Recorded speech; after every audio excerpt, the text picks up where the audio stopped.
Bonjour et bienvenue, merci infiniment d'être là. Je m'appelle Florie Vine, artiste pluriel et slow, et aujourd'hui j'ai envie de faire le petit point du mois d'avril et vous parler un petit peu de mes réflexions du mois, mes inspirations, mes favoris, ce qui m'a apporté de la joie ce mois-ci, etc.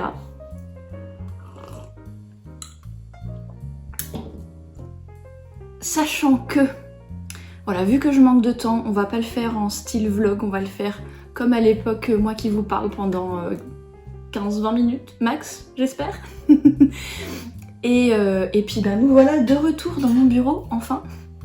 Après 3 mois de travaux, beaucoup de rangements. Si vous avez vu la vidéo sur le rangement de printemps, voilà, le rangement est fait. J'ai enfin pu retrouver mes pénates cette semaine et travailler à nouveau depuis ici. Maintenant que cette introduction est terminée, je propose de rentrer dans le vif du sujet, donc. En termes d'inspiration, en termes de réflexion et de cogitation, questionnement, ce mois-ci j'ai pas mal réfléchi à propos des habitudes. Donc ça, j'en parle dans le podcast de cette semaine, la bulle nomade 175 qui a dû sortir. Vous pouvez aller voir dans votre application de podcast si vous en avez une, ou directement sur floritaler.com/bn175 où je rentre dans le détail des erreurs que j'ai comprises au fil des années pour mettre en place des habitudes durables.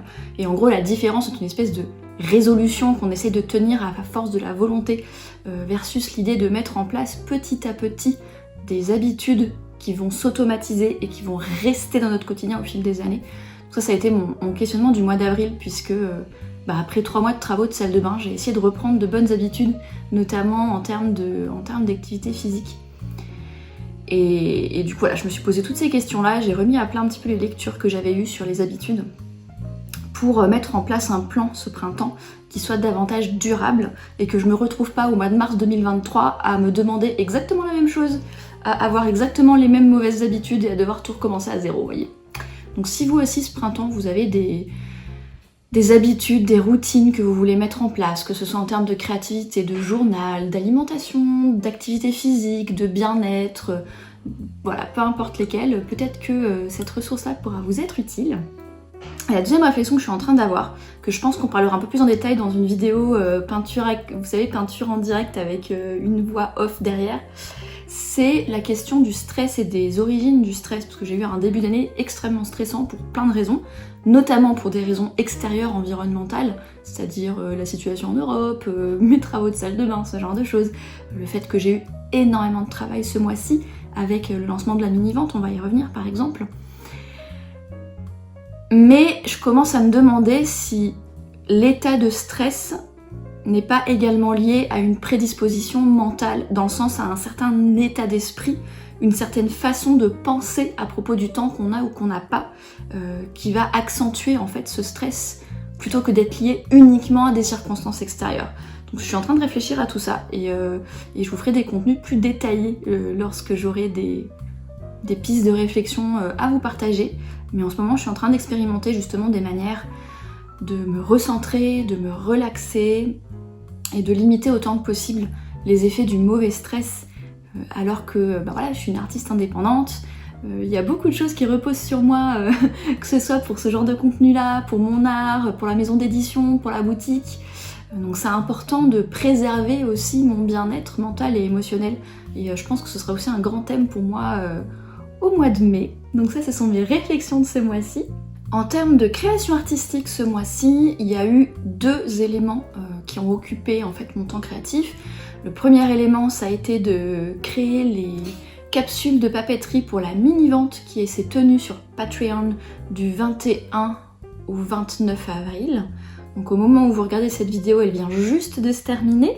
Merci à tous les mécènes qui ont participé, qui m'ont fait vos retours, etc. pour pouvoir améliorer la boutique pour le lancement officiel de la boutique de la maison d'édition.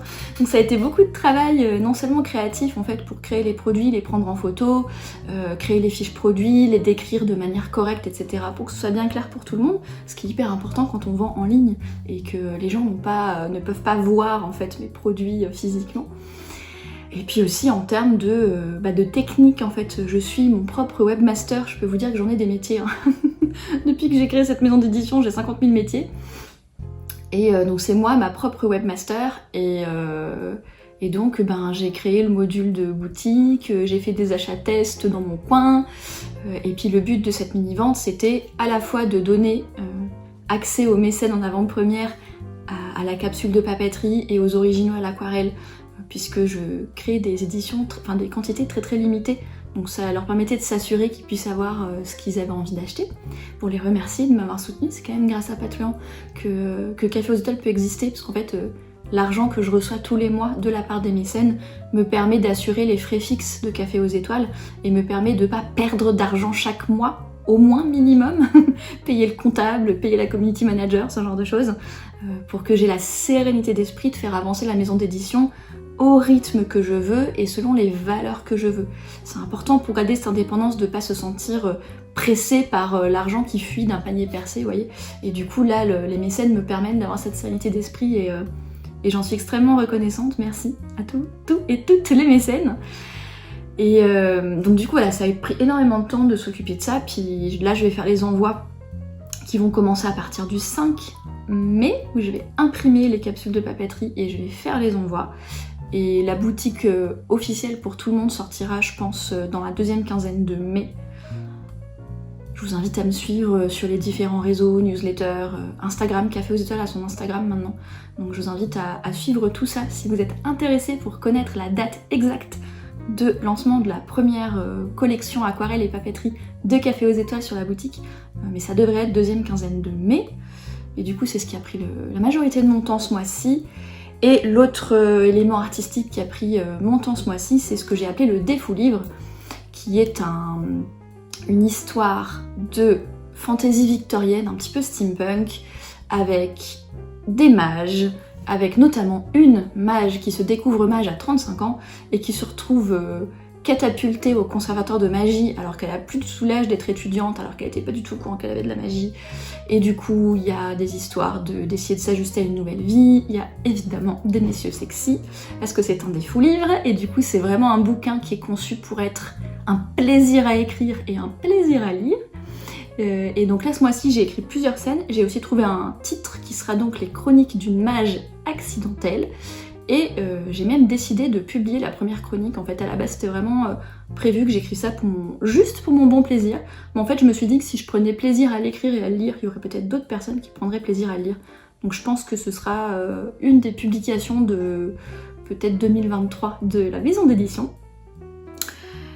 Et voilà pour les créations de ce mois-ci. Pour terminer les différentes inspirations, favoris, etc., un favori de papeterie, qui est ce petit Daluma. Alors, c'est quoi un Daluma? C'est un petit personnage, je sais pas où j'ai foutu, j'en ai un grand quelque part, qui est là-haut, qui est hors du champ, bon c'est pas grave. C'est un petit personnage japonais, qui est à la base rouge avec un visage blanc, et deux yeux qui n'ont pas de pupilles. Et le principe, c'est de faire un vœu, et de colorier la pupille gauche du Daluma. Et une fois que le vœu est exaucé, une fois qu'on a atteint cet objectif, atteint cette intention, on colorie la deuxième pupille, la pupille droite. Donc ça c'est une tradition japonaise que je connais depuis très longtemps. On avait offert des Daluma à nos invités pour notre mariage avec mon mari par exemple. Et là j'ai découvert qu'il y a une marque, alors la marque s'appelle Baumkuchen. Comme son nom ne l'indique pas, c'est aux États-Unis, c'est une marque américaine. Donc si vous habitez aux États-Unis ou au Canada, vous pouvez commander directement chez eux.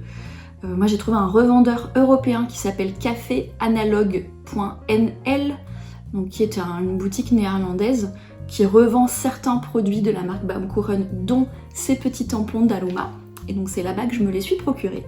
Et je trouve ça vraiment génial comme concept. Et maintenant, notamment par exemple dans mon bullet journal, mes intentions hebdomadaires, je tamponne le petit Daluma, je note ma petite phrase avec une petite bulle comme si c'était le Daluma qui le disait, ou comme si je le disais au Daluma, en coloriant sa pupille gauche. Et puis à la fin de la semaine, quand je fais mon petit bilan de voir comment ma semaine s'est passée, je vois si j'ai gardé en tête cette intention ou pas, si je l'ai respectée ou pas, pour colorier ensuite la pupille droite. Donc c'est un côté ludique, un côté qui me rappelle la culture japonaise que j'aime tant, et ça me permet de me rappeler, de me demander à la fin de la semaine est-ce que j'ai tenu cette intention. Donc évidemment qu'il n'y a rien d'obligatoire là-dedans, c'est quelque chose de purement esthétique, purement, on va dire, fun, amusant, etc. Mais ça m'a vraiment fait plaisir de découvrir ça, du coup je voulais le partager avec vous. Ensuite, je me suis acheté un Hojicha de première récolte du printemps. Alors le Hojicha, c'est un thé vert qui est légèrement torréfié en fait. Et c'est un de mes thés japonais préférés. C'est un thé qui est excellent pour la digestion si ça vous intéresse. Donc souvent je me fais une tasse de Hojicha après le repas de midi. Il contient très peu de théine, donc c'est pour ça que je peux encore le boire après le déjeuner en début d'après-midi. Et alors après il a un goût très particulier, de toute façon le thé, c'est à vous de goûter et de voir si ça vous plaît ou pas. Et là je suis allée à la pâtisserie Tomo. Si vous habitez ou visitez la région parisienne, je vous invite vraiment à découvrir cette pâtisserie qui est dans le quartier de l'Opéra. Et donc ils vendent certains de leurs thés, et là le Hojicha première récolte, c'est un thé d'exception que j'avais goûté puisqu'ils le proposent aussi à la carte de leur salon de thé. Donc là je me suis acheté un sachet. Alors ça coûte relativement cher, du coup j'en ai acheté, il y a 30 grammes mais j'ai payé ça 24 €, donc c'est super cher. Mais c'est vraiment un thé d'exception dont je m'offre une tasse de temps en temps. Et pour Pâques, je me suis rendue en Alsace et je me suis rendue dans le magasin des Jardins de Gaïa, qui est également une marque de thé qui vend des théières, des tasses, des choses comme ça lorsque vous allez sur place. Je sais pas s'ils les vendent en ligne, il faut voir, peut-être qu'ils les vendent aussi en ligne. Dans tous les cas, ils vendent leur thé en ligne et les Jardins de Gaïa sont très bien distribués dans différentes enseignes de magasins bio aussi, si vous voulez aller voir. Et je me suis acheté au Jardin de Gaïa une toute petite théière. Parce que la manière dont ces thés d'exception se boivent, c'est que vous mettez directement les feuilles de thé dans une toute petite théière, vous versez de l'eau chaude dans la théière, vous attendez à peine, même pas 30 secondes, et vous versez l'ensemble du contenu de la théière dans une tasse. Donc c'est une théière qui contient l'équivalent d'une petite tasse, elle doit contenir 10 centilitres, quelque chose comme ça. Et l'idée c'est que vous pouvez faire plusieurs infusions en fait des mêmes feuilles de thé. La première fois c'est 30 secondes, après je crois que c'est 20 secondes, 10 secondes, et ça donne un goût un petit peu différent à chaque fois. Et c'est comme ça que ce thé d'exception là se boit. Du coup je me suis également offert la théière qui allait avec, et de temps en temps, pas tous les jours vu le prix qu'il coûte, de temps en temps, je prends le temps de me faire une petite cérémonie presque pour profiter de ce thé après manger. Un moment une parenthèse en fait, de calme et de repos avant l'après-midi de travail. Enfin, rapidement pour terminer, les livres et séries, etc. qui m'ont inspirée en tant qu'amatrice de culture et en tant qu'écrivaine et conteuse d'histoire. Alors, j'ai lu les tomes 3 à 6 de Mercy Thompson, dont je vous ai déjà parlé, Urban Fantasy pour adultes.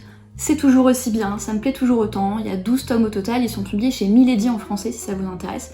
Si vous appréciez l'Urban Fantasy, donc avec des loups-garous, des vampires, des fées, des choses comme ça, des personnages féminins indépendants, Mercy a 30 ans, donc si vous aimez le fait que ce soit un contexte un petit peu plus adulte, je vous en ai déjà parlé les mois précédents, mais je vous conseille vraiment la série Mercy Thompson, ça me plaît toujours autant. Et ensuite, alors c'est marrant parce que les 3 autres trucs ont un thème commun qui est la romance. C'était pas vraiment prévu comme ça, mais j'étais tellement stressée ce mois-ci que j'avais vraiment besoin de culture confort, on va dire. Et donc j'ai vu 2 séries. Bridgerton, la saison 2. Donc je vous avais déjà parlé quand la saison 1 était sortie, donc c'est un espèce de Jane Austen, ça se passe à la période de la Régence, au début du 19e siècle en Angleterre, dans la haute aristocratie, pendant la saison des matchs de mariage en fait. Donc la saison où ils vont tous à Londres, l'été ils sont dans leur résidence, dans leur domaine, et l'hiver ils vont tous à Londres, et ils font des bals, en fait ils présentent les débutantes à la reine, et puis ils font des bals pour essayer de trouver des arrangements, en fait des mariages arrangés entre les différentes familles nobles.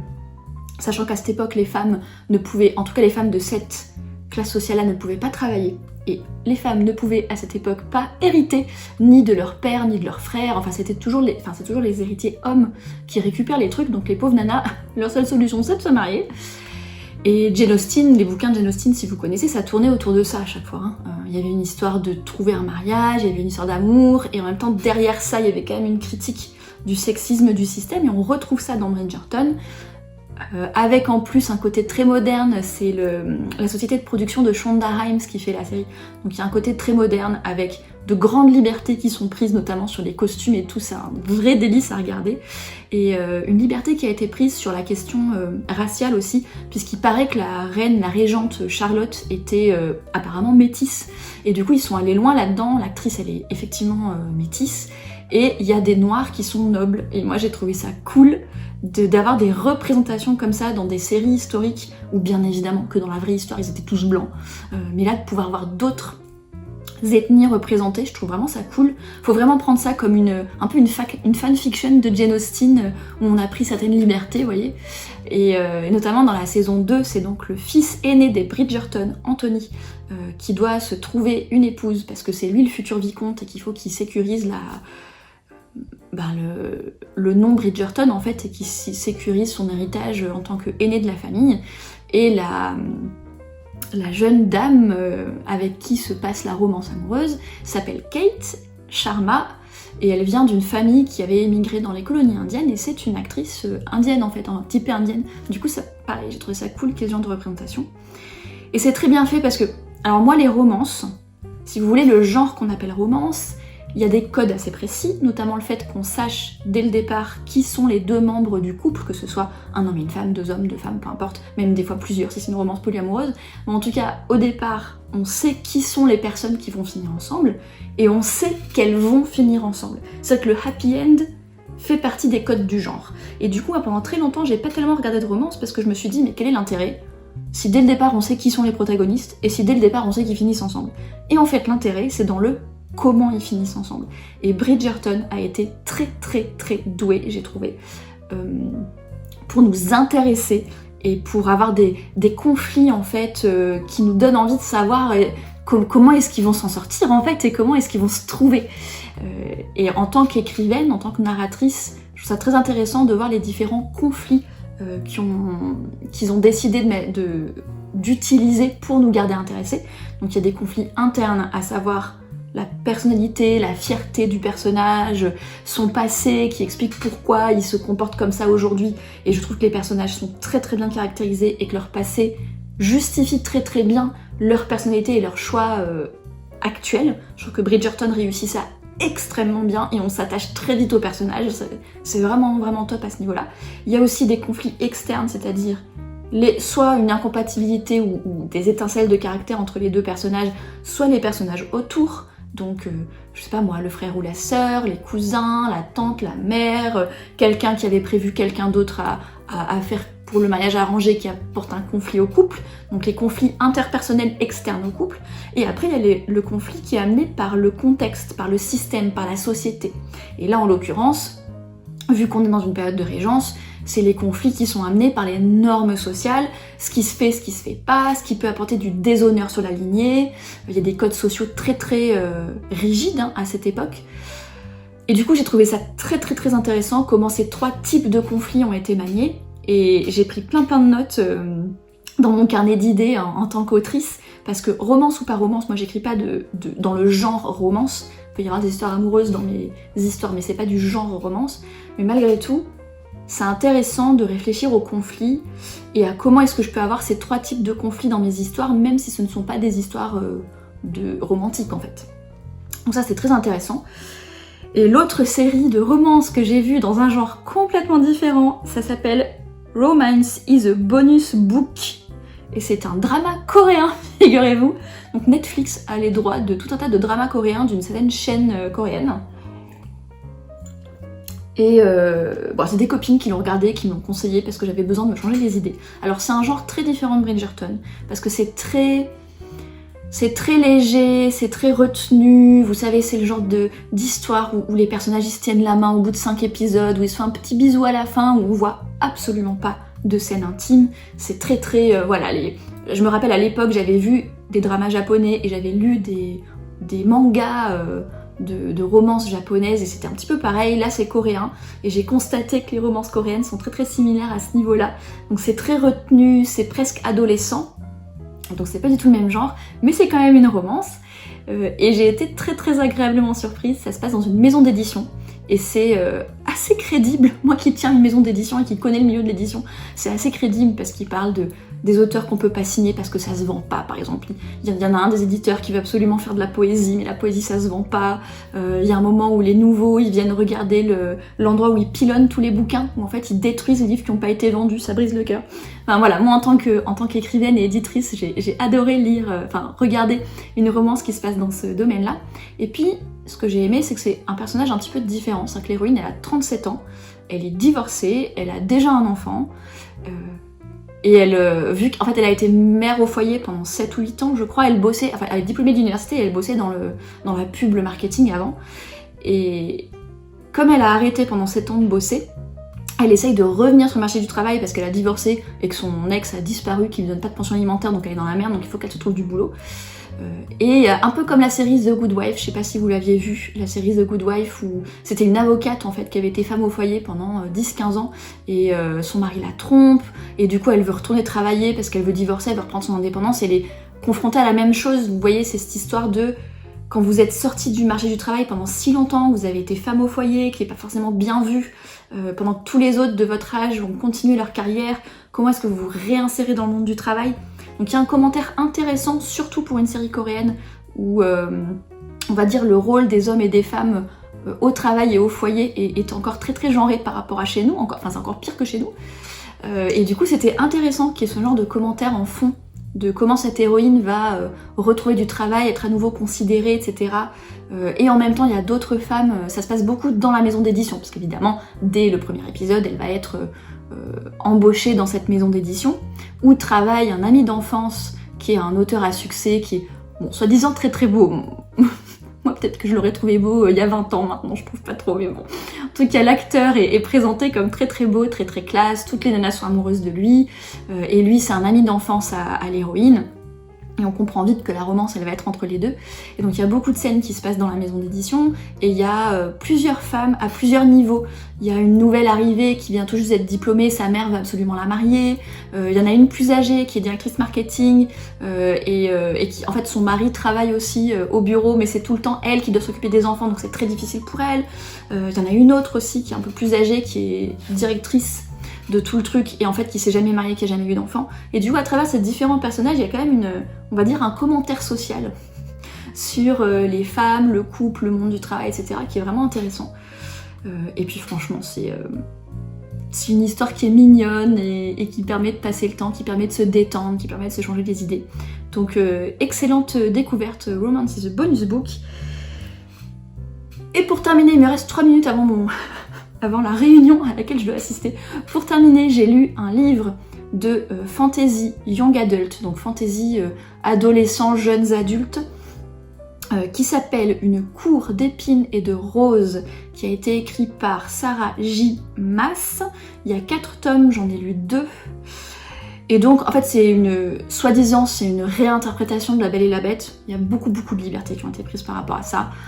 L'héroïne, c'est le stéréotype de l'héroïne de young adult, sa famille meurt de faim, elle a dû apprendre à chasser pour pouvoir les nourrir. Pendant une de ces chasses, elle tue sans faire exprès un fée, en fait, et elle se retrouve capturée par le chef, en fait, de ce fée qu'elle a tué. En rétribution pour ce meurtre, elle se retrouve capturée dans son château, et donc ils ont tous des masques sur la tête, il y a une espèce de sort qui a enlevé la magie sur les terres, elle sait pas trop ce qui se passe, et du coup voilà, on va la suivre tandis qu'elle est enfermée dans ce château et qu'elle essaie d'en comprendre plus sur l'univers. Donc vous voyez un petit peu le parallèle avec La Belle et la Bête, sauf que c'est un univers avec des fées qui se sont séparées des humains, où il y a eu une guerre il y a 500 ans, où il y a de la magie, on va en savoir un peu plus, etc. Alors, je pense que je suis un poil trop âgée pour apprécier ce genre de truc. Mais ce qui est intéressant, c'est assez moyen. Moi j'aurais mis 2 étoiles et demie sur 5, vous voyez, c'est assez moyen. Mais pareil, c'est divertissant. C'est un peu comme lorsque vous pourriez bien vous habiller pour être dans un bon restaurant, mais que vous avez envie de rester en pyjama et de manger une pizza. Et bah ce bouquin, c'est la pizza en pyjama. C'est pas... L'intrigue a beaucoup de trous, tellement de trous que vous pourriez faire une raquette de tennis avec. C'est modérément bien écrit, les personnages ont pas trop de profondeur. C'est comme une pizza, quoi, bien grasse. C'est pas un restaurant 3 étoiles. Mais en fait, des fois, c'est ça qu'on a envie de lire. Et le début est assez lent. Les premiers 50% du livre, j'ai failli me dire bon, on va peut-être arrêter. Et en fait, ça devient hyper intéressant après la moitié, et après j'ai tout dévoré en même pas 2 jours, et j'ai dévoré la suite en même pas 2 jours. Donc c'est bien que le bouquin fait quand même quelque chose de bien, si au final j'ai été captivée. Maintenant, c'est vrai que ça m'a, en tant qu'autrice, ça m'a un petit peu donné envie de bêta-lire, de pointer plein d'erreurs dans l'intrigue, etc. Et encore une fois, autant de Bridgerton, ça m'a appris plein de choses parce que c'était bien fait, autant là, ça m'a appris plein de choses parce que c'était mal fait. Et que du coup, j'ai pu noter plein de choses que j'aurais faites différemment, et ça aussi, ça donne des leçons. Il n'y a pas que les très bonnes œuvres qui donnent des leçons, en fait, les œuvres un petit peu plus moyennes peuvent aussi donner des leçons. Et j'ai trouvé ça intéressant. Maintenant, si vous voulez lire, pour terminer, parce que là, faut que j'y aille, si vous voulez lire un livre de fantasy comme ça, avec des femmes fortes, avec des histoires de magie, avec des histoires d'être capturées dans le château d'un type puissant, etc., mais que vous voulez lire un bon restaurant et pas une pizza en pyjama, je vous conseille plutôt 2 livres de Naomi Novik, dont je vous ai déjà parlé, Déracinée et La fileuse d'argent. La fileuse d'argent, c'est une réécriture de différents contes d'Europe de l'Est, etc., notamment Réponse. C'est très très bien fait, là pour le coup c'est vraiment un très bon restaurant. Et Déraciné, c'est pas une réécriture de conte, mais pareil, c'est un truc de fantasy où l'héroïne se retrouve dans le château du gars qui vient chercher une femme chaque année dans le village, etc. Et c'est beaucoup mieux fait qu'une cour d'épines et de roses. Donc si vous avez besoin de pizza en pyjama, vous pouvez tester une cour d'épines et de roses. Mais si vous voulez savourer un bon restaurant, je vous conseille plutôt Déraciné et La fileuse d'argent, qui sont 2 histoires indépendantes de Naomi Novik. Sur ce, il faut que je me rende à mon meeting. Je vous remercie infiniment d'avoir vu cette vidéo jusqu'au bout. Je vous souhaite une belle journée, une excellente soirée, et à la prochaine!